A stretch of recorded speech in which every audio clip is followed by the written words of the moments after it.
Hey everyone, and welcome to Boston Auto Blog. We are back with a very familiar face on the channel, as we have filmed the Subaru Crosstrek numerous times, whether it's comparing it to another model in the Subaru lineup or doing a proper walk around and feature of one for the 2020 model year.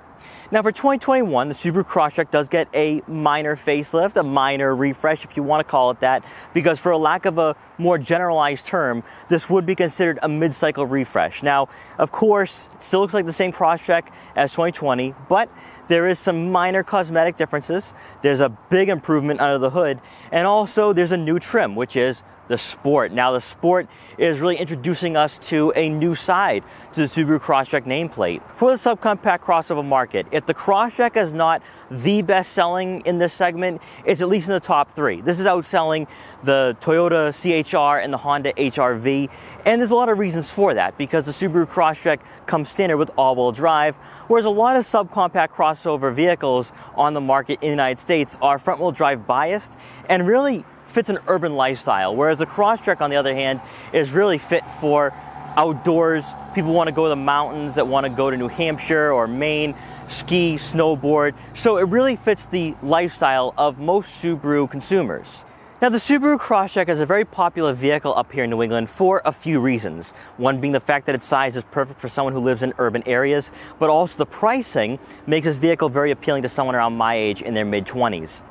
And then when you take into consideration that you have all-wheel drive standard with 8.7 inches of ground clearance, this vehicle is very capable of taking on the harsh winters that we deal with on an annual basis. But I feel as though that for 2021, there's more eyes on this vehicle than ever before. There's definitely more excitement. And that could be because we have a new Sport trim.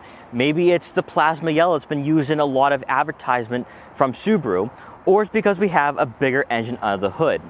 Either way, Subaru is definitely moving in the right direction with this vehicle, and I think it's definitely going to draw in a lot more of a younger demographic. So in this video, we're going to check out the new 2021 Crosstrek, or actually slightly refreshed Crosstrek, and see why, for 2021, it's still one of the best subcompact crossovers you can buy under $30,000. Now before I get in this review, I'd like to thank Subaru of Wakefield in Wakefield, Massachusetts for allowing me to do this review. Their link will be in the description below, so you can check out their extensive Subaru inventory. Now, of course, Subaru of Wakefield is all about making their customers comfortable and safe during the times that we live in. So you can buy your vehicle online through the non-contact buying experience. You can book an appointment, or you can stop in and buy your vehicle in person. Either way, whatever makes you more comfortable, Subaru of Wakefield will accommodate that. I also want to point out that the 2021 Crosstreks are beginning to arrive at the dealership, and of course that's why I'm here to check out this vehicle. But they are starting to sell at a very high volume, so they're not staying on the lot very long. So if you are interested in buying a Subaru Crosstrek for 2021, now is definitely the time to do so, as they are starting to get the new arrivals in on inventory. And so, with all that being said, let's get right in this review. The evolution of the subcompact crossover segment over the last few years has mirrored the demands of consumers in this market, as these crossovers were once known as complementing the lives of city dwellers, and now they're beginning to resemble rugged and off-road capable vehicles. As we've seen over the last year on this channel, Subaru is committed to offering a lineup of vehicles that appeal to a wide range of consumers, both young and old. And the Crosstrek, with its affordable pricing and perfect size, has helped bring new customers to the brand. However, there's always been one problem, and that is a lack of power drivers receive with the current 2-liter Boxer 4-cylinder engine under the hood. But as we're going to see throughout this video, Subaru listened and improved the Crosstrek in many ways to retain its title as being one of the most popular subcompact crossovers on the market today. Starting off with pricing, the 2021 Subaru Crosstrek Sport has a base price of $26,495, fitting perfectly between the premium and limited trims. The Sport is all new for the 2021 model year, and is already a focal point for Subaru, as changes to the exterior and also the engine under the hood is a major step for the brand to differentiate themselves from competitors. Of course, being a crossover with the Subaru logo, the Crosstrek returns to the class-leading 8.7 inches of ground clearance, allowing drivers to tackle snow and a variety of different terrain. Compared to last year, the Crosstrek does grow almost a full inch in length, but this won't affect or improve interior dimensions or cargo space. Now this review would not be complete without taking a look at the new plasma yellow paint color that's all new for the 2021 Crosstrek. One thing that I do want to point out here is that this color is wild, but I think it's going to be very popular. The plasma yellow paint color is rather significant for Subaru because this color right here is going to make its way onto all sport trims. Now, even if you don't option for the plasma yellow paint, exterior paint, it's still going to make its way to the interior with some accents, and also it's going to outline the sport badging in the back of the Crosstrek. Now, since I have this model for a very brief period of time, I do want to take this opportunity to really point out some of the changes from the 2021 model year to the 2020, because on the sport trim with the grayed out accents, the changes are not as pronounced. So we have more of this brushed aluminum right here that goes right into the Subaru logo, and this is more aggressive than last year. So for 2020, I had more of a thinner strip that went through the grille design. This is somewhat similar to what you'd expect on the Forester. Also different, the honeycomb grille is gone, and instead we have more of this rectangular shape for 2021. So it makes the Crosstrek look a little different than last year. Then of course we have more of a beefier and more aggressive plastic cladding for the lower portion of the front bumper. And this is really to help give the Crosstrek more of an off-road appeal, because with the sport trim, Subaru's really trying to make this vehicle an all-around great vehicle, whether you go on the back roads, into the woods, or maybe if you want to go through deep snow, that the Crosstrek this year is more capable and better than ever. Now, differentiating the sport trim from other Crosstrek models on the market for 2021, and this is one of the reasons why I wanted to film a non-sport trim, is the fact that the brushed aluminum is grayed out. So this makes the sport trim a lot more lower profile. It blends right in with that new grille design. But the bigger difference is that for 2021 with the sport trim is that you have a different plastic cladding around the fog light housing. And what I noticed with Subaru's latest advertisements is that they're really emphasizing how large these fog lights really are. So that leads me to believe that Subaru really knows who their customers are going to be. So people who are going to go to the mountains where they're going to encounter fog, they're going to encounter adverse weather mostly, and they're going to need that better illumination, especially where up in the mountains there's not as many street lights. So you're going to want to have a vehicle that will get you through dense fog or snow or rain, and it gets you to your destination safely. Just like the premium, halogen headlamps will come standard, with LED steering responsive headlights only being offered on a limited trim, which hasn't changed from last year. Moving over to the side profile, the sport trim will have a far more aggressive plastic cladding around the wheel arches compared to the premium and limited, which better suits a driver who will take this Crosstrek off-road. This model will be sitting on 17-inch alloy wheels with a dark gray finish, and for 2021, Subaru will offer new redesigned wheels across the board to help update this model from last year. You'll get satin gray folding side mirrors with turn signal indicators, adding a bit of a low-profile contrast to the Crosstrek Sport.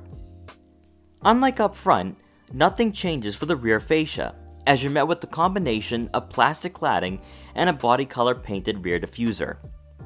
The taillights are once again not LEDs, and that's probably something we won't see changed until next generation. While overall the 2021 model year for the Crosstrek is technically considered a mid-cycle refresh, the exterior retains much of its traditional look, with only minor cosmetic differences, including the darkened badges which will only be present on the sport trim. Under the hood, the Subaru Crosstrek Sport is powered by a 2.5-liter Boxer 4-cylinder engine that puts out 182 horsepower and 176 pound-feet of torque, and is paired with the CVT. This new engine option for the Crosstrek nameplate can also be found in the Forester, Outback, and Legacy, and compared to the 2-liter 4-cylinder that comes standard on the base and premium trim, you'll see an increase of 30 horsepower and 31 pound-feet of torque, which is pretty significant for a vehicle of this size. Of course, Subaru's symmetrical all-wheel drive system does come standard, giving this subcompact crossover year-round versatility and, more importantly, off-road capability. For fuel economy, you can expect to see right around 27 miles per gallon in the city and 34 miles per gallon on the highway. Alright, so a lot of firsts going on right here. So this is the first time we're going to be test driving a Subaru vehicle on the channel. I've driven these cars enough, but also this is the first time I'll be driving the new Crosstrek with the 2.5-liter 4-cylinder engine. So I'm interested in seeing how this vehicle drives compared to the 2-liter. So with the new Subaru models being built on the Subaru global platform, what you're going to notice immediately is the fact that these vehicles are actually rather quiet, especially when it comes to the road noise. And that's very important because you could build an amazing car with nice interior and very comfortable interior, but if the road noise is pretty bad, it's going to ruin your driving experience. And with Subaru, they have emphasized having a quiet cabin, and that's exactly what I'm experiencing right now. All right, so typical that I'm on the test drive and a train has to roll through. So now we're stuck in traffic for a few minutes. But what I do want to point out though is that with Subaru, they have done an amazing job with the Sport. What I like the most about these StarTex water resistant fabric seats is that they're super comfortable. They're more comfortable than the leather seats that you will get. That's what I notice, at least. Now, they're not aggressively bolstered, and they're not supposed to be. The Crosstrek is not a car you're going to be taking around a track. This is a vehicle that you're going to be driving in and around town, going up to New Hampshire or Maine or to the mountains, wherever you live in the part of the United States. And it's really a trip car, the car you're going to take to on weekend trips. And I have to say, comfort is pretty nice. Now, there's a significant difference in the acceleration for the Crosstrek with the 2.5 liter. I'm not putting a lot of power down on this. I'm not like going on the gas, and it's going up this hill with ease. From the 2 liter, you're getting an increase of 30 horsepower and 31 pound-feet of torque. When you're looking at numbers around 182 horsepower and 176 pound-feet of torque, that's not significantly large numbers, but when you take in consideration the size of this vehicle and also the weight, that performance increase is going to be substantial. Also, it's really nice too and gives you an extra peace of mind is the safety features, and they are very aggressive. Now, I had gone around an object and the lane centering already kicked in for me. So especially if you have younger children, or actually they're not children when they're like 16, 17 years old, but when you have the young driver in the family, you're going to want a vehicle that's also safe as well, and that's exactly what the Subaru Crosstrek offers, and actually what most Subaru models offer. I have felt this way for a while, that Subaru is really the more affordable Volvo, and if we were to do this regionally, that Subaru is like Dunkin' Donuts and Volvo is Starbucks. So you're getting the safety that you expect from a Volvo, and it gives you that peace of mind, especially if you're going to let the young driver in the family take the vehicle out on the weekends to see his friends or her friends. You just want to have that aggressive safety systems. And I have to say, every single time I go around a parked car, the system lets me know that you're off the line. So I think that, if you're really concerned about a distracted driver in the family, Subaru definitely has you covered there. Since we're really right outside of Boston, I can't take this car off-road, and I can't test out what this car is going to be like in the snow. But what I will say, though, and just speaking from, in urban lifestyle, urban driving, this is definitely enough for most consumers, especially when you consider the price tag. I believe this one's probably around maybe $27,000, $28,000. That's pretty impressive. And also you get the horsepower at 182 horsepower, which really is on the higher end for most of the subcompact crossovers. And that's about 40 horsepower more than the Honda HR-V and the Toyota CHR. So you're definitely getting more performance. You're getting a little bit more for the price. And also, I think the interior is better than what you're going to find in the HR-V and the CHR.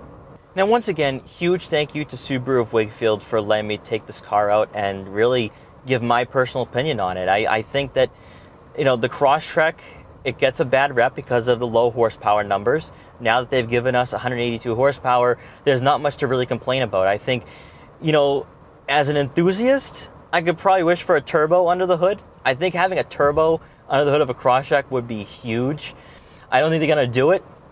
But when you have like the new GT86 is coming out, where they're talking about putting the 2.4 liter that you see in the Ascent, I would love to see that. Don't think I'm ever going to get my wish, but I think that would be pretty awesome. I think it's something that maybe consumers for Subaru would definitely demand. But and I'm not a marketer for Subaru, and I'm not an influential YouTuber for the brand. So I think for me, my wish of getting a 2.4 under the hood for the Crosstrek is probably going to go unheard. But I definitely like what Subaru's doing here, and I would definitely recommend taking this car for a test drive, because I think that if you're coming from a 2-liter Crosstrek, you're going to be very impressed with what Subaru has done by putting in the 2.5 under the hood. Setting the Sport apart from other trims is the plasma yellow accents found on the steering wheel, seats, and the contrast stitching throughout the interior. As mentioned during the test drive, you'll have Subaru StarTex water-resistant fabric seats, which will only be available on the Sport trim. Both the driver and passenger seats are manually adjustable, but they're heated to keep you warm during the winter. Besides the subtle styling differences, the interior goes unchanged for 2021. For the Crosstrek, there will be a secondary screen that sits above the infotainment system, which provides information such as time, outside weather, fuel economy statistics, and interior climate control. Just like last year, if you want the multicolor display that gives you access to more info, such as the EyeSight driver assistance technologies, you'll have to upgrade to the Limited. The model we have today is equipped with the optional 8-inch touchscreen, with Apple CarPlay and Android Auto compatibility. The package that gives you this bigger screen will also include a power moonroof. Much like the rest of the Crosstrek, functionality is exactly the same as last year, with quick access buttons to get you to menus quick and more efficiently. As always, you'll get a rear backup camera with trajectory, and our model is also equipped with blind spot monitoring and rear cross traffic alert. Reverse automatic braking will be reserved for the Limited trim.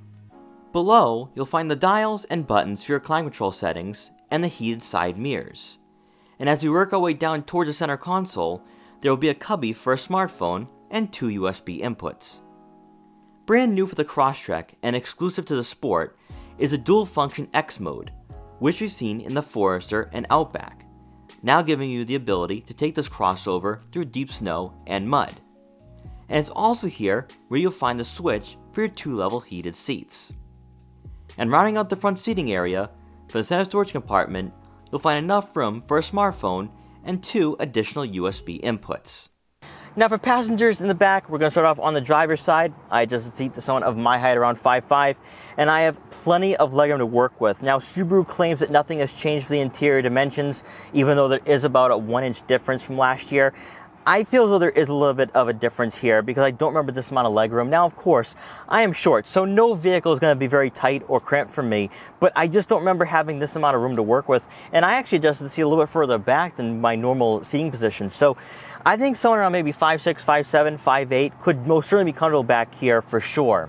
Then when it comes to headroom, now I do have to say, if headroom and even legroom are top priority, I'd say upgrade to the Forester for sure, just because it's going to provide more headroom with a more traditional roofline with a crossover. And then even when it comes to legroom, it's a bigger vehicle overall. So I do think that if you have a family and you're focused on legroom and size, the Forester is going to be a better fit.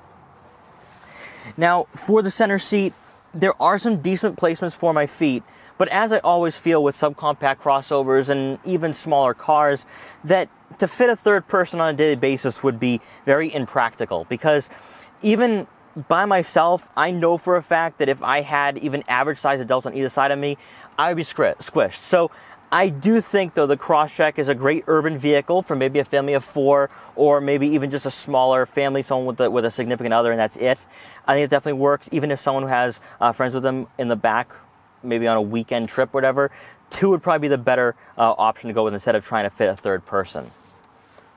And then on the passenger side, I adjust the seat a little bit further back, and I still have room to work with. So I think people are maybe 5'7", 5'8", could be comfortable. I think this vehicle also suits a very young family. If it has like 1 or 2 kids at most that are small, I think it could definitely work. If you start getting into maybe 3 people in the back, you're going to want to go with the Forester, just because the Forester is going to have a lower center hump, which is going to be able to fit that third person comfortably. But I do like the fact that the Crosstrek is sized pretty well. It's great for urban living, and also just great for a younger consumer for sure. And then rounding up the rear seating area, you do not get rear air vents for the Crosstrek. We did not see that last year. It's also very rare to see in a vehicle in this price range and segment.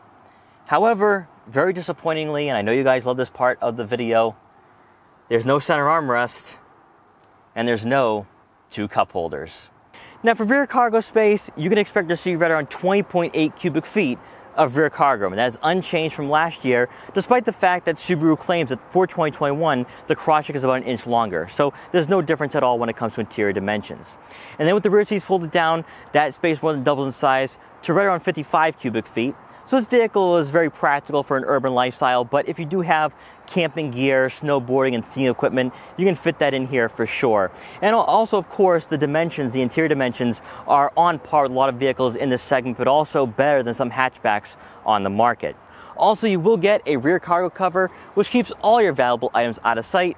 So if you are like me and you have camera gear with you, you can leave that in your vehicle unattended, say you're going to get some lunch with some friends, and you don't need to worry about people peeking in and stealing what you have. And then under the floor mat, you will find your spare tire. So if you do encounter a flat during your travels, you can fix that and be back on the road. And then of course, just like last year, you will have a little handle right here to help you close the rear hatch, but there is no power lift gate, and usually you don't see that a lot in a vehicle in this price range and segment. So in closing, despite outwardly looking very similar to last year, Subaru's made some significant improvements for the Crosstrek. Now, it really comes down to what's under the hood. That 2.5 liter boxer 4-cylinder engine makes a huge difference, because the subcompact crossover market a few years ago, it was totally acceptable to have 160 horsepower. That was really a baseline number. But today, as we move towards 2021 and further along into this decade, having close to 200 horsepower is going to be the new standard. So for Subaru to give us 182 horsepower is most certainly significant. But also the minor refresh up front with the more aggressive plastic cladding and even the more enhanced fog light design to go along with the plastic cladding on the side profile is definitely going to appeal to consumers who have active lifestyles. And I have to say, what Subaru has done to this vehicle has definitely solidified their place in the subcompact crossover segment, because there's really not many brands out there right now that are fully committed to an off-road vehicle at $20,000 to $30,000. When you take in consideration that you have all-wheel drive standard with 8.7 inches of ground clearance, no one else is going to be offering that. Mostly they're going to be offering front-wheel drive standard with a front-wheel drive biased all-wheel drive system as an optional feature. So Subaru customers know that the brand is going to offer a vehicle that fits their lifestyle, and that's one of the reasons why this vehicle is doing so well in the subcompact crossover market. So guys, thank you so much for watching this video. Please like, comment, share, and subscribe for more, and I'll see you guys next time.